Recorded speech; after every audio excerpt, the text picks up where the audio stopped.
Bienvenue à toutes et à tous, c'est Amel, bienvenue dans cette nouvelle vidéo où je vais aborder la question de la vente d'un bien immobilier. Alors on est investisseur, sur cette chaîne on parle beaucoup de l'achat de la bonne affaire. Il y a énormément de précautions à prendre quand on décide de revendre un investissement immobilier. Quelles sont ces précautions? On se dit à tout de suite après le générique.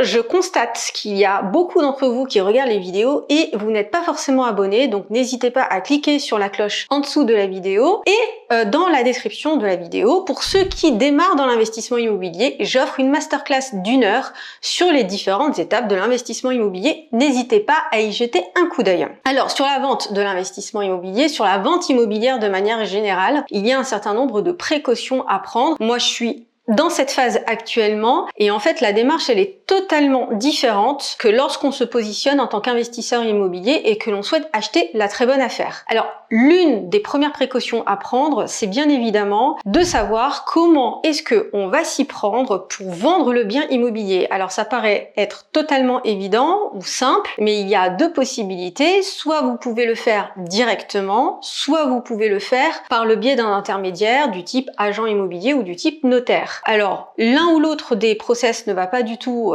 impacter de la même manière parce que lorsqu'on veut soi-même s'occuper des choses, ça veut dire beaucoup de temps pour les visites, beaucoup de temps également pour renseigner les futurs acquéreurs potentiels et également beaucoup de documents à donner, des informations préalables à donner. Moi je suis pas forcément favorable à cette méthode parce que ça demande du temps et du temps quand on est un investisseur, et ben faut un petit peu rentabiliser tout ça et optimiser tout ça. Attention au burn-out immobilier, il y a une petite vidéo que j'ai faite sur le sujet et plus on peut optimiser son temps, ne serait-ce que pour se reposer, et mieux c'est. Donc attention à ça, d'autant plus que le fait d'investir dans l'immobilier, d'avoir beaucoup de biens immobiliers, c'est un peu tendancieux parce que on pourrait nous considérer, il y a un peu de jurisprudence sur le sujet, comme étant des professionnels de l'immobilier et en tant que professionnel de l'immobilier, si on est reconnu en tant que tel, eh bien on va considérer qu'il y avait des informations, notamment juridiques, notamment fiscales, que l'on devait donner nécessairement à l'acquéreur qui pourrait se retourner contre nous. Donc cette première méthode de la vente directe, moi je suis pas trop fan. La deuxième méthode que je préconise, c'est celle de passer par un intermédiaire, que ce soit un agent immobilier ou un notaire, de préférence un agent immobilier qui engage sa propre responsabilité. Alors attention, vérifiez bien, précaution, vérifiez bien que cet agent immobilier est un véritable agent immobilier, donc qui dispose d'une carte T, parce qu'il y en a beaucoup qui font de la transaction immobilière sans, donc ça c'est assez surprenant, mais il y a beaucoup de choses qu'on voit sur le marché. Et pour le coup, un agent immobilier vous aidera à préparer l'ensemble du dossier. Deuxième conseil, justement, c'est la préparation du dossier. Faites-le en amont. Il y a énormément de documents qu'on va vous demander. Il y a notamment le dossier de vente, notamment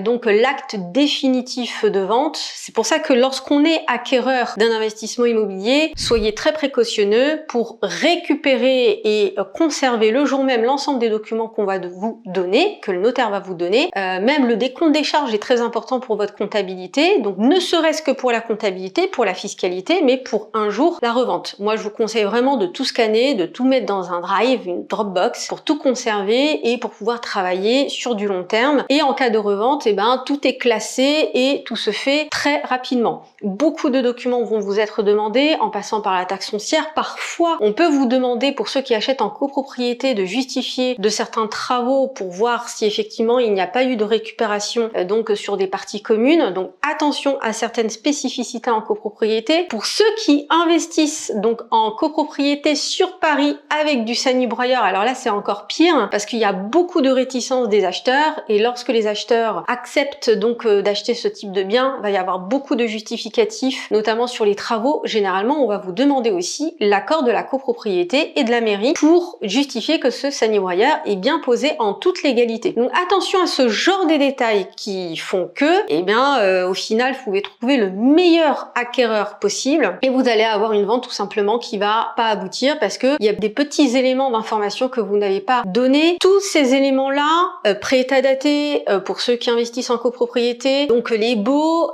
ceux qui vont vendre un immeuble, il y a beaucoup vraiment d'informations à donner. N'hésitez pas à prendre contact en amont de du process de vente et même ce que je vous conseille de faire avant même de mettre en place une annonce immobilière, donnez un maximum d'informations à votre notaire, demandez-lui si tout le dossier est constitué et ça vous permettra donc d'avancer très rapidement. Pourquoi? Parce que ça vous permet, lorsque vous avez une offre d'un acquéreur que vous allez donc accepter, de bloquer l'opération et d'éviter que l'acquéreur, parfois ça arrive, vous laisse tomber parce qu'au final il a trouvé une meilleure affaire. Pourquoi? Parce que vous, c'était très très long à mettre en place au niveau de la rédaction du compromis. Surtout au moment où je tourne cette vidéo, il y a énormément de transactions immobilières. Moi je suis dans la situation où mon notaire prend beaucoup de temps à mettre en place un compromis avec des acquéreurs qui sont un peu fébriles.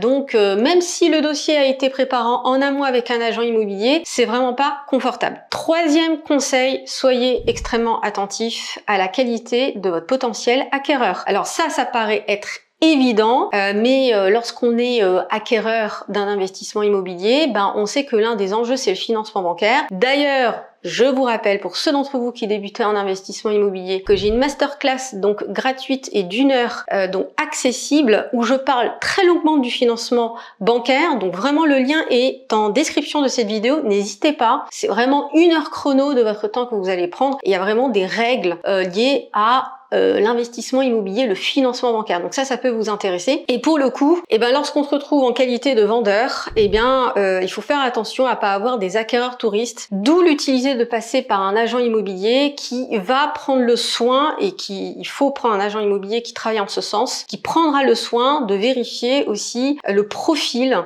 de l'acquéreur potentiel. Aujourd'hui, les prêts bancaires sont beaucoup moins faciles qu'avant il faut vraiment s'assurer d'avoir un bon profil, de voir s'il y a quelqu'un qui est capable de mettre de l'apport, voire même de s'en assurer. Moi, mon agent immobilier, il m'a permis d'avoir des offres d'achat avec des personnes qui ont développé leurs conditions de financement et qui ont indiqué notamment qu'ils mettraient de l'apport, ce qui va nous permettre de mettre les choses noir sur blanc sur le compromis et ça, c'est vraiment pas mal, ça nous permet vraiment d'avancer tranquillement sur le dossier. Alors aussi, ce qui peut être pas mal, c'est de laisser un peu de temps à l'acquéreur et de pas mettre donc un délai beaucoup trop court pour lui laisser le temps d'avoir un crédit immobilier. Avec les délais qui sont extrêmement longs, ça va vous éviter de faire signer des avenants et donc finalement de perdre du temps. Également, la précaution que je prendrais, c'est quand même de vérifier, d'imposer en fait au futur acquéreur qu'il dépose bien une demande de prêt dans les 30 jours de la signature du compromis et d'imposer 2 refus de prêt. Alors il y a beaucoup de choses qui disent sur l'histoire des 2 refus de prêt. Il y en a qui disent que c'est pas légal. Si, c'est légal. On peut même vous demander 3 refus de prêt. Bon, après, moi je pense que 2,